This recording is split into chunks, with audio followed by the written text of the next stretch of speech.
bersama Polres Metro Jakarta Pusat terkait tentang pengrusakan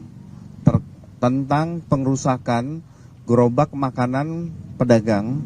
Ini sudah ditetapkan 3 orang tersangka. 4 orang tersangka terhadap pengrusakan gerobak warga. Ini juga dari keterangan 8 saksi, termasuk petunjuk dari CCTV dan alat-alat bukti lainnya. Selanjutnya tentang perkara yang kedua, terjadinya pengeroyokan mengakibatkan hilangnya nyawa orang lain. Ini sudah dilakukan pemeriksaan 8 saksi dan ditetapkan 3 orang tersangka. Saat ini sudah diamankan oleh Ditreskrim Polda Metro Jaya. Mari kita menghimbau bersama-sama bahwa penanganan perkara ini sudah disepakati oleh kedua belah pihak, warga masyarakat setempat dan kelompok pendatang, ditangani oleh Ditreskrim Polda Metro Jaya. Mari kita mendukung bersama-sama bahwa penanganan perkara ini akan secara profesional, transparan, dan akuntabel. Teman-teman akan kita beri ruang untuk selalu mendapat update tentang penanganan perkara ini. Kita kawal secara bersama-sama. Kami juga mengajak kepada seluruh masyarakat untuk tidak menyampaikan informasi yang bias, informasi yang menyejukkan, karena kedua belah pihak sudah menerima perkara ini dalam penanganan pihak kepolisian.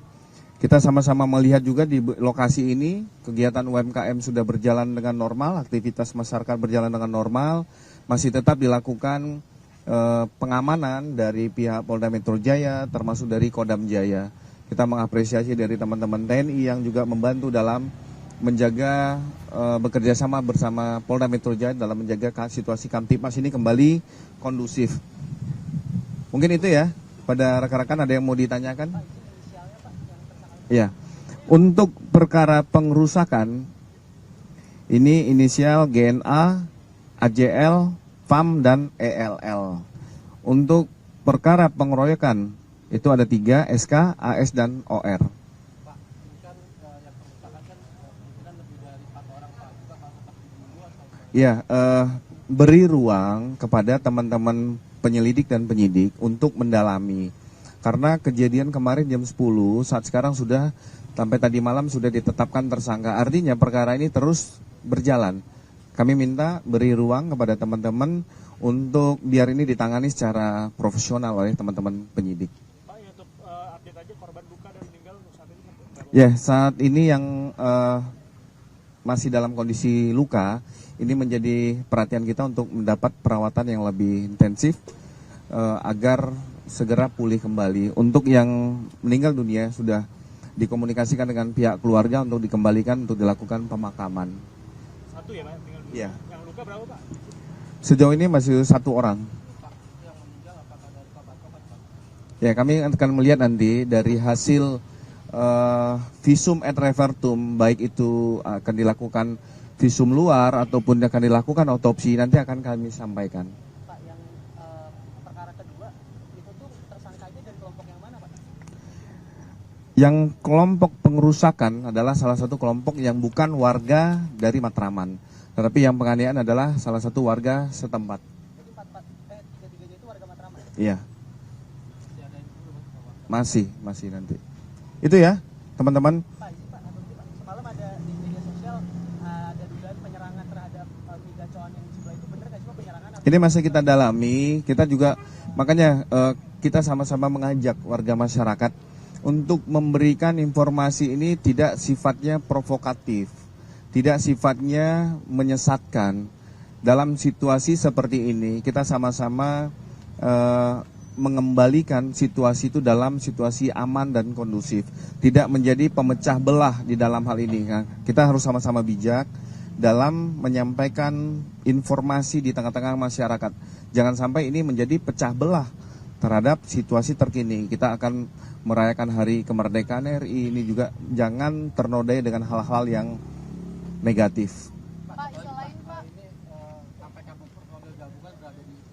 Ya, ini masih kita lihat situasi terkini. Apabila memang situasi ini sudah dapat benar-benar dikendalikan, pasti personel juga akan mulai kita tarik, kita kendorkan. Ada pola-pola lain, cara-cara lain yang nanti akan kita berlakukan. Tapi ini adalah untuk memberikan rasa aman kepada warga masyarakat setempat bahwa tidak ada kejadian-kejadian susulan lainnya. Kalau untuk rekayasa lalu lintas kan sifatnya situasional, karena itu kalau kita melakukan rekayasa lalu lintas, kita juga harus memperhatikan saudara kita yang melakukan aktivitas di jalanan. Ini jangan sampai juga terganggu. Pak Budi, satu isu Itu ya. Yang isu ini clear ya? Oke, yang lain. Pak, kemarin kan polisi melakukan olah TKP Pak di klinik Morden ya terkait dengan kematian Karungga ex Jampitsus. Itu ada update-nya nggak sih Pak? Terus ada hasil lapornya juga nggak? Oke, terima kasih. Yang pertama kita menyampaikan bela sungkawa atas meninggalnya saudara S. Nah, Polda Metro Jaya itu mendapatkan informasi ini dari teman-teman media, dari informasi media online, adapun media sosial, termasuk media TV yang menyampaikan adanya dugaan ataupun berita meninggalnya seseorang yang dianggap tidak wajar. Nah, Polda Metro Jaya pasti akan mendalami informasi sekecil apapun, apalagi terkait tentang hilangnya nyawa seseorang. Apakah itu wajar atau tidak wajar? Ini masih didalami. Pasti nanti kami akan sampaikan kepada teman-teman sekalian update terkini. Tapi yang paling utama adalah kami berterima kasih ada informasi ini berawal dari teman-teman media ataupun penggiat-penggiat media sosial. Sekecil apapun informasi pasti akan didalami oleh Polda Metro Jaya. Dan ini pasti harus ada profesionalitas, kehati-hatian, kita tetap menjunjung azas praduga tak bersalah. Pak, dari olah TKP yang ditemukan apa aja Pak?